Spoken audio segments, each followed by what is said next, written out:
بسم الله الرحمن الرحيم الحمد لله رب العالمين والصلاة والسلام على محمد وأهل بيته الطيبين الطاهرين اللهم صل على محمد وآل محمد وعجل فرجهم. So in greater sins, we were talking about riba or interest. So we said that the system of interest is basically to take advantage of people who need it. And Islam is about giving loans to people and giving charity to people and helping people when they've fallen down or they need assistance.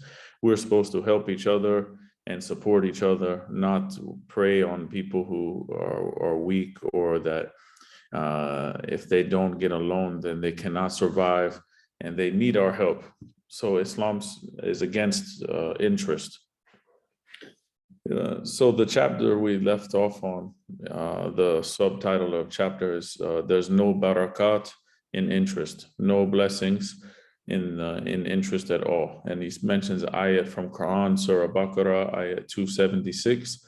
Allah does not bless usury, and he causes charitable deeds to prosper, and Allah does not love any ungrateful sinner. So we see here that Allah puts no barakat in usury. Sometimes we think, oh, I can get a benefit from taking extra from the loan, but Allah says there's no barakat in this money. And also, if we do it, then anyways, we will be ungrateful sinner. And Allah tells us to give charity because charity will make the things, the deeds prosper, will be successful.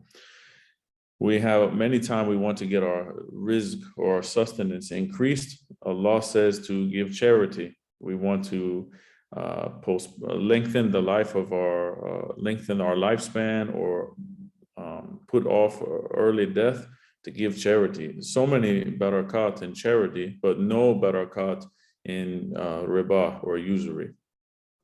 He says charity spreads peace, promotes beneficence and love in society, whereas usury destroys peace and hardens the hearts of people. When we see that it will tear down society and hardening the hearts of the people, it means that they are seeing people who are in need and they don't care. They say, we just see the benefit we can take from them. We can make money off of them. They don't have compassion for people anymore. They only see people as dollar signs that they can make money off of and take advantage of. So they wait and they actually look for people who are in need. Oftentimes we see these companies, they go after people and they see that they want, they say, oh, you have debt. We will pay your debt for you, but you pay this interest. Sometimes it's 20, 30% interest because they see you need it and maybe you fall for the trick and then they will take advantage of you. When usury spreads its roots in society, people have no hesitation in usurping each other's rights. They are only driven by a feeling of enmity, hatred, and a passion of revenge. A society devoid of harmony and cooperation cannot progress. It destroys itself with its own corruption. Charity and sadaqah, on the other hand, promote feelings of friendship, love, and brotherhood. An atmosphere of peace and prosperity prevails, which inspires people to further good deeds. So when we see someone who is taking advantage of us, they gave us a loan, but they charge so much on it that it makes our life unbearable, even more difficult. We don't have a nice feeling towards that. We say, this person, he saw or she saw that I was in need and they could have helped me, but instead they took advantage and made it even more difficult. Now I got the money, but now I owe them more. I owe them double or half on the money I have taken or the loan I have taken. Whereas if someone had gave us an interest-free loan or sadaqah, it will bring people together. They'll say, wow, this person really looked out for me. They helped me in a time of need, and it makes the bonds of brotherhood closer. I see we have a question, but I'll get to the question in the end, inshallah. I'll look at the chat box. The next part, he says, Quran says in Surah 2, ayat 278 to 279, O you who believe, be careful of your duty to Allah and relinquish what remains due from usury, if you are believers. But if you do it not, or you don't do it, then be appraised of war from Allah and His Apostle. So we see here that if we are believers, we would not do that, charge people interest and take advantage of people. But he's saying basically, if you are doing this, the opposite of this is if you are doing this, then not believers. And they will be at war with Allah and His Messenger. This is very strong words. No one would want to be at war with Allah and His Messenger. Said the proof of one's belief is obedience of divine orders. Is belief, you need action. They go hand in hand. We always see amanu wa amalu salihat. Those who believe and they do good deeds, they're joined together. Belief needs action. Action shows belief. If we tell someone that we love them, for example, our spouse or our mother or our father, we say we love you, but we never do anything for them and we never put this love into action, we never treat them nice, we don't do anything for them, how will they know? We're just saying something. We say, oh yeah, we believe in Allah, we believe in His Messenger, but if we don't do any actions, where's the proof of our belief? These things go hand in hand. So belief needs action. Actions prove our beliefs. He says, the same verse continues, if you repent, then you shall have your capital. Neither shall you make the debtors suffer any loss, nor shall you be made to suffer any loss. One who doesn't obey this command must be prepared for war with Allah and His Messenger. So it comes down to the point. Do we want to make a little bit of extra money on our dollar that we charge people? We say, give you $1 and something in return, percentage of interest, and we take this little bit of money, but we are at a war with Allah and His Messenger? Or is it better to forego all of this? We have to think about our akhirah. Whatever we get in this dunya is, something small. We have to think about our akhirah. And Allah is the one who gives rizq. So He's telling us in Quran that this is not the way to do it. There's other ways to get rizq. Inna Allah khayru razaqeen. Verily Allah is the best of those who provide. So we have to trust in Allah and we have to do business by halal way, not getting haram money. He says, Tafsir Minhaj al-Sadiqeen gives explanation of this verse. It could mean that the severity of the sin of usury is such that if in this world a usurer, someone who's doing riba, were to come face to face with the Holy Prophet, the Prophet's sword would be against him, and the Prophet would be prepared to fight him. In the hereafter, the fire of hell shall keep him in torment by the order of Allah. The usurer must be fought until he submits to the divine orders and refrains from taking usury. And this is under the command of a ma'soom. Obviously, it's not in this time that we are in now, but the sin is so great that they are at war with Allah and His Messenger. So if they were in the time of if Imam Mahdi, Ajallah Ta'ala Farajahu Sharif, came today, he would be against these people. We wouldn't want to be against our Imam. He says, traditional reports state that after the revelation of this verse, the Holy Prophet informed the commissioner of Mecca that if the tribe of Bani Mughira does not desist from taking usury, that they must be fought against. We have narration from Imam Sadiq alayhi salam that taking 1 dirham as interest is worse in the eyes of Allah than doing illegal intercourse or zina with a mahram woman. So someone mahram to us, mother, sister, daughter, these things, it's worse in the eyes of Allah than this. It shows the magnitude of this sin, this is mentioned in Al-Kafi. Imam Ali alayhi salam, he says, the Holy Prophet has cursed one who accepts interest, one who pays interest, one who buys interest, one who sells interest, one who writes the contract of interest, and one who is the witness of this transaction. So we see that all the aspects of this interest is haram. This is same we see in or similar in the alcohol, the one who makes it, the one who sells it, the one who buys it, the one who produces it, the one who transports it. All aspects of these type of things are haram. He says it's clear that to consider interest haram is an article of faith because it's dururiyatul Islam. So we see that this is a fundamental, an essential part of religion, because Quran has said that one who does interest is at war with Allah and His Messenger, and that it is a greater sin. So it is an essential part of Islam. So the author says, one who disregards this and says that interest is not haram becomes an apostate, because anything that is essential part of religion, if someone rejects it, then this puts them out of the fold of Islam. For example, salah. Salah is essential part of religion. If someone, okay, there's two ways to do this. The first way, someone believes in salah and they just don't make it. They're not practicing, but they know that salah is wajib, but they are just lazy, or they make some excuse and they don't do it. And they say, I know I should, but I just don't. This makes the person sinful. But other hand, if someone comes and says, I don't think salah is wajib at all.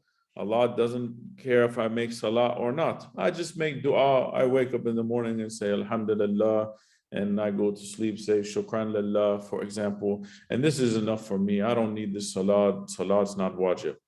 They are rejecting an essential part of religion, which puts them outside of Islam. The same thing with interest. If someone knows the interest is haram and they are taking interest anyways, but they know it's haram, they are committing a sin, a greater sin. But if someone says that I don't think this is haram at all, they're going against Quran and they're rejecting something that is an essential part of religion that's been mentioned in Quran. This will put them outside of religion. This goes for any of the essential things in religion. He says it's clear that to consider interest haram is an article of faith. One who disregards this and says that interest is not haram has left faith. Hadith says one of the companions asked Imam Sadiq alayhi salam as to why Allah has mentioned the illegality of usury at various places. Imam replied that so people will not leave the acts of charity, like giving interest-free loans. That when they see that it's mentioned many times that interest is haram, they will be encouraged to give interest-free loans. Imam Bakr alayhi salam said that the worst transaction is that which involves the interest. Zurara, he narrates that he asked Imam Sadiq alayhi salam concerning the Quranic verse, Allah does not bless usury, but He causes charitable deeds to prosper. And he added, but I see that the wealth of those who do riba, the usurer, that their wealth keeps getting bigger and bigger. Imam told him, what could be a greater loss? That in return of a dirham of interest, he loses his whole faith. And if he repents of his deed in this world, all his wrongfully earned wealth comes to an end and he becomes poor. So which is better? To lose this money that they are making and they become poor, but they have their faith, or to get a few dirham, a few dollars, for example, and you lose your faith behind a few extra dollars. We have to submit to Allah subhanahu wa ta'ala what He says in Quran. We have to submit to command of Holy Prophet. We have to submit to the commands of Ahlul Bayt alayhimus salam. Whether it, This is the best way. He knows the best ways for us. If he tells us something is haram, then there is definitely no benefit in this thing. Even if we don't see it sometimes. Sometimes we see some things are haram and we say, why are those things haram? We don't understand. But it's not for us to understand everything at this moment. Sometimes some people long ago, they didn't understand why some things were haram or some things were mustahab or makruh, but later on they see the reasons behind it. But the reasons with interest, some of them are very clear that we mentioned. It tears down society, it preys on innocent people who are in need, and it's better to help each other. Islam is about helping people, not harming other people even further when they are in bad shape. Rasulullah sallallahu alaihi wasallam said, "One who takes interest, his belly will be filled with an equal quantity of fire by Allah. If he has earned more from the interest money, Allah will not accept any of his deeds until even a grain of interest remains with him. Allah and his angels will continue to do la'na or curse on this person." So if we are taking interest, even we are knowing it's haram, and we are taking advantage of people, and we are taking interest from people, and we see that the angels curse this person, Allah will not accept their deeds. Maybe they're doing other deeds, but they're not getting accepted because of this deed. This deed is blocking their sins. We mentioned Allahumma gfir li dhanuba lati tahbasu du'a. In dua kumil, oh Allah, forgive us of those sins that block the dua. We see that some of the sins will block our prayers from being answered. And we see that this hadith is saying that Allah will not accept any of the deeds. So dua, salat, all these other deeds may be blocked because of this deed. So we have to make sure that we are not our own obstacle.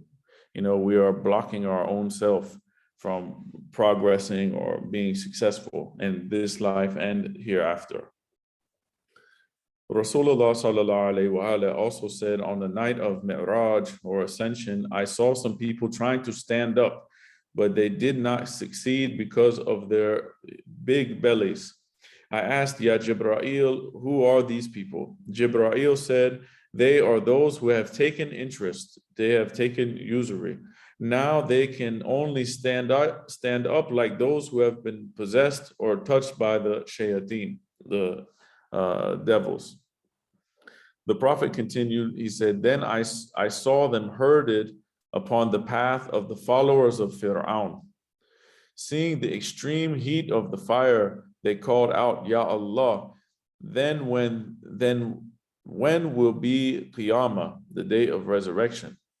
Because this is in their punishment in Barzakh, that they are punished in this way, and they will be so miserable that they will just wish for Qiyamah.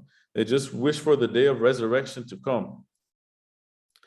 In another narration, it said that when these people saw the followers of Fir'aun, when they were herded in that place, they tried to get up and run away. But because their bellies were so large, they couldn't rise up. And then the followers of Fir'aun trampled upon all over them and moved on from them. So they were trampled under the feet of the followers of Fir'aun. It shows they were less than even the followers of Fir'aun. Rasulullah sallallahu alaihi wasallam said, when adultery or zina and riba, interest, become common in a town, the angels are given permission to destroy the inhabitants. So we see that these two sins are very serious. And when these two sins are manifest in a place, that Allah gives the angels permission that they can destroy this place because these two things, adultery and interest. Another narration from Prophet said, when the people of my ummah, my community, they start taking interest, then tremors and earthquakes will be frequent. So these are some of the punishments that are sent because of this action of taking interest. Another narration from Rasulullah sallallahu alaihi wasallam that he says, if a man commits adultery with his mother, na'udhu billah, in the holy Kaaba, this act will be 70 times lighter than the act of usury. This hadith alone is enough to show the severity of this sin. No one would ever even imagine doing something like this, but they do usury very easily and think that it is light, but it is actually worse than, and be punished worse than this. It shows the magnitude of that sin. Imam Sadiq alayhi salam says, in the eyes of Allah, taking 1 dirham of interest is worse than 30 incestuous acts. So another hadith shows very, the magnitude of this. It's not something to be taken lightly, that, oh, it's not a big deal. Because sometimes we take things lightly and say, not a big deal, but the other thing is compared to is no way, we would never do that. It reminds me of some, for example, some other Muslims, that maybe they're Muslim, but they're not practicing or something, and they're drinking alcohol. And they would drink alcohol, but then someone brings some food and a cheeseburger, for example, and it has bacon, a pork bacon on it. They'd be like, stuck for Allah, no way, I will never eat the pork. But at the same time, they're drinking alcohol, but then they see the pork and say, no way, I'll never eat the pork. But they're drinking. The same thing, someone maybe is doing usury, but they say, oh, we will never have an incestual relationship or never do zina with our mother in the holy Kaaba. Na'udhu billah, we would never do that. But they are doing the other thing. And both of them are haram. He says a previous tradition describes this sin to be 70 times worse than adultery. There's one more report where taking a dirham is equated with 20 such acts. Even in today's world, the scourge of interest has spread to such a magnitude that economies are on the verge of collapse. Some economists say that interest is necessary for development. If this had been true, then Islam would not have prohibited it. Some people come and say, we need this thing. If we don't have this thing, our society cannot grow, it cannot prosper, it cannot develop. But the author is saying, if that was true, then Islam would not have prohibited this thing. Because Islam gives us the way to progress, to be successful, to have a healthy life, a healthy society, and Islam has prohibited this thing. So this thing has no place in a healthy society. He said, at the present time, there are 2 schools of economics whose ideology is not based on interest. One is communism, and the other is Islam, whereas the foundation of the imperialist economy is based upon interest. Even the communist and the Islamic schools of economies differ very greatly, he says. Unlike the communist, Islamic government has never felt the compulsion to accept interest as inevitable in order to fit the logistics of economy. And yet, Islamic economy is not known to have weakened because it does away with interest. So we do not accept this interest that we have to do this, or we need to do this, or this type of thing to be successful in an Islamic society. That we have a way that could be, society could be successful without this. But if the Islamic method was implemented and it was followed, and people followed the teachings of the Ahlul Bayt alayhimus salam for the economy, we have many books written about Islamic economy that people can study if they would like in their free time. He says, yes, it is a necessity for the few selfish and greedy people who wish to add to their already enormous wealth by increasing the miseries of the poor and the destitute. Their aim is to enslave the deprived people. We are well aware of the logic of these hoarders. So these people, maybe they have a lot of money, but they are taking advantage of the other people, and they could help society. Instead of putting their hand down to lift them up to where they are at, they're putting their foot on their neck, basically saying, okay, I'll give you this money, but you have to give me this much interest on top of this money. And it makes they are indebted to them after that. Sometimes they're in servitude to those people because they cannot pay it back, and they are at their mercy because of this. And those people had plenty of money to give them. They had money just sitting around, and they're loaning at an interest just to keep hoarding more money and more money. The author, he says, a loan on interest is one whereby a person lends something with the precondition that it would be returned with a fixed increment at a fixed time. The loan given may be money or any other article. Say one loans 5 mounds of rice and expects to get back 6 mounds. The increment demanded may be in the form of cash or kind or labor or even a favor. We talked about this in the first class of this chapter, some examples. He says, for example, one may lend money with the condition that the borrower will return the money and also carry out some household chores for him. Or a lender may, for example, lend a sum of money for a year and in return stay in the house of the borrower for a year without paying any rent. This is something added to what they have given. Or a person may give a gold as a loan and expect the borrower to make some jewelry free of cost. Because they are getting the jewelry back, the gold back, but they are also asking for other stuff. Okay. He says, or a person gives, okay, whatever is taken in excess of what was given, irrespective of its form, is interest and is haram.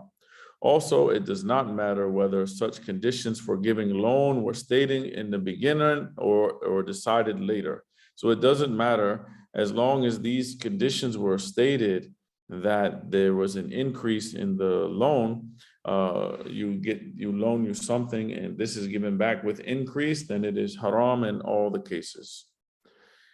A transaction involving interest is haram, and charging interest is haram, and paying interest is haram.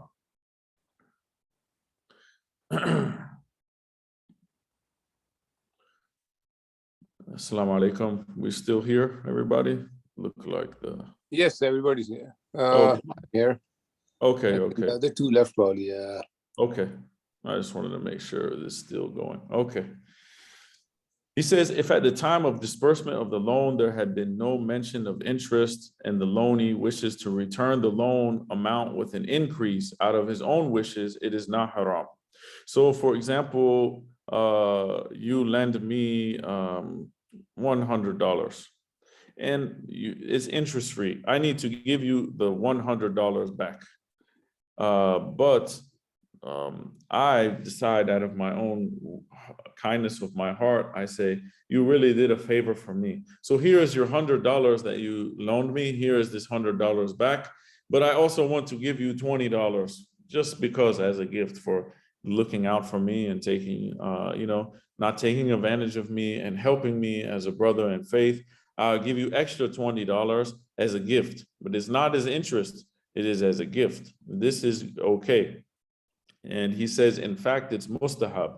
It is also mustahab or recommended to repay the loan, if possible, before the due date or before the lender demands it. So don't wait until, if you have it and you can do it, pay it earlier.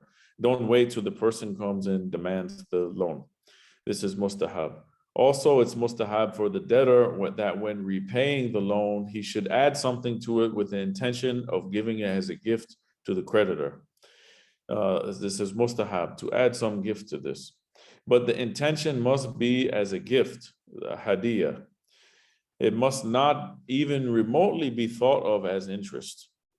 Similarly, it's mustahab for the creditor to accept whatever extra is given to him as a gift, not to think of it as interest and to accept it in goodwill. So the creditor should also accept the gift from the debtor. not say, oh no, I don't want, because one of the rights of the believers is to accept the gifts of the other one.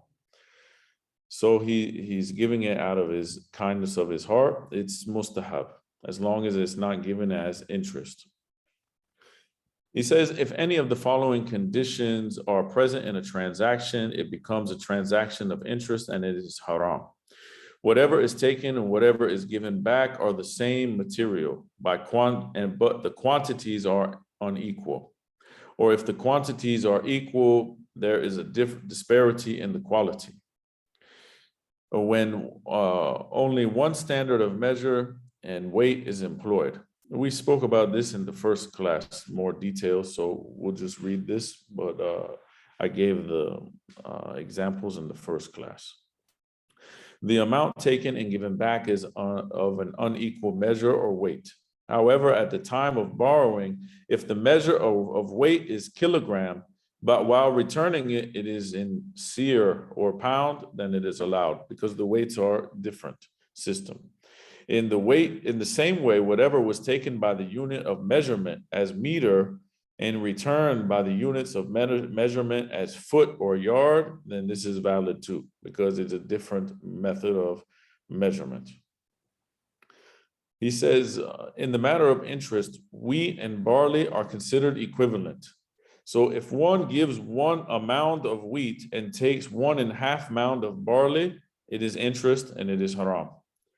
Similarly, whatever constitutes the same basic material is regarded as equivalent. As an analogy, one may think of the roots, branches, leaves of a tree as equivalent. For example, milk and curd are equivalent. Grape vinegar and grapes are equivalent. Sugar and sugar cane are equivalent. All of these have to be loaned and given back in equal quantity, or it will constitute interest and will be haram, because they are the same category of things. If a person gives 1 mound of wheat and a handkerchief and takes back 1.5 pound of wheat, 1.5 mound of wheat, it doesn't constitute interest and is not haram. Because in this transaction, 1 mound of wheat will be considered in lieu of that 1 mound of wheat, what is returned, and that extra half mound of wheat, it is in place of the handkerchief. It's also possible, he says, that a person may give 1 mound of wheat and a handkerchief and take back 1 mound of wheat and some other article, because it's different from the wheat. He says, for example, he took a loan of 1 mound of wheat and a handkerchief, and he takes back 1 mound of wheat and something else like soap. In this way, he has not committed usury. The third thing he mentions is if a person first sells 1 mound of his wheat for 2 tomon, and later he purchases 1.5 mound of wheat for 2 tomons, it is allowed. Because both of these transactions are separate, so it doesn't constitute usury. He says it may be possible that Zayd sells a mound of wheat to Khalid, and Khalid gives a mound of his wheat to Zayd as a gift. This is also permitted. So these are some of the different cases. We went over many of these in the beginning.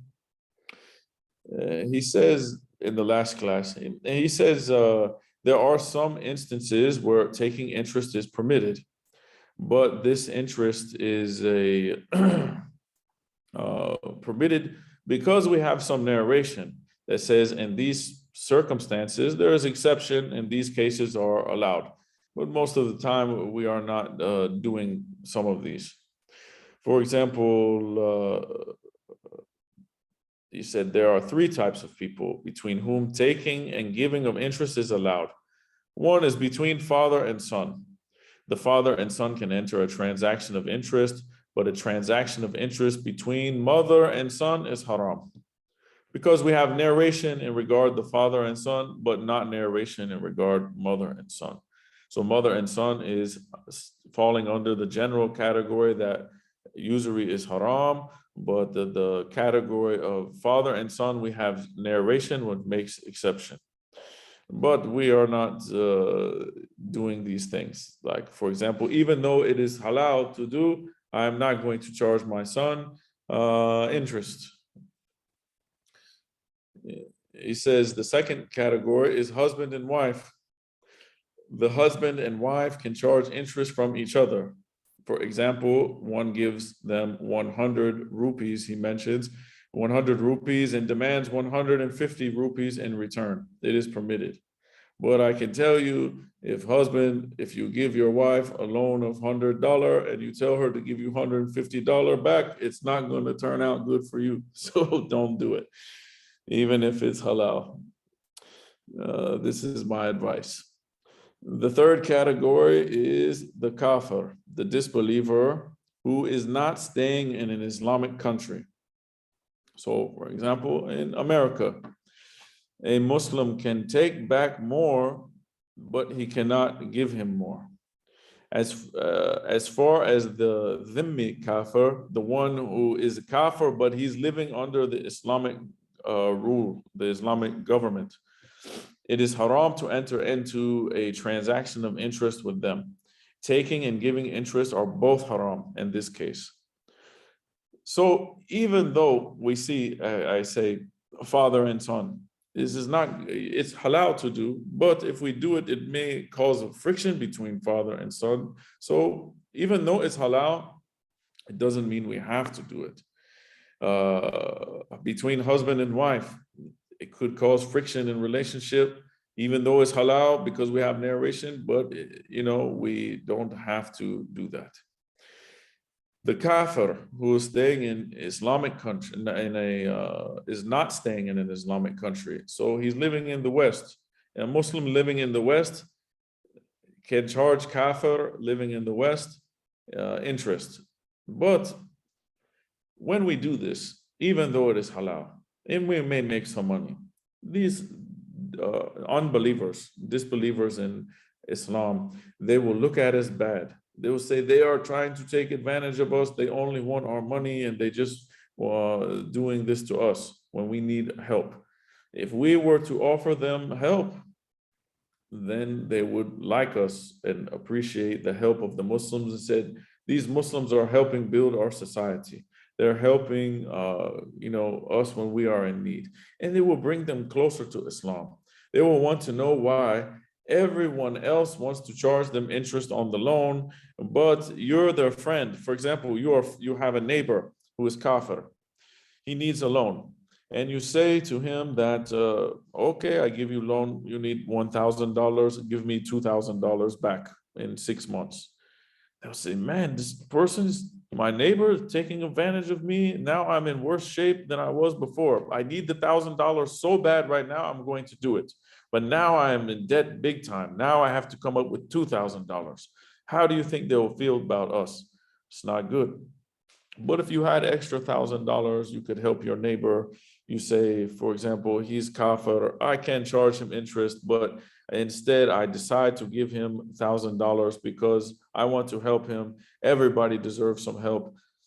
He will appreciate this and he will wonder why you gave him this for $1,000. You get the chance to tell him, my religion, it encourages giving sadaqah, giving charity, helping people. They will get impressed with your religion. They'll want to know more about your religion. The door will open for you to tell them about Ahlul Bayt alayhimus salam, tell them about Quran, tell them about Allah subhanahu wa ta'ala. And this will bring them closer to Islam. And you will get barakat and thawab and ajr and all these blessings and rewards because you are giving someone sadaqah. So it is better to do this way, in my opinion. So now we have finished the section on interest and riba. Sallu ala Muhammad wa ali Muhammad.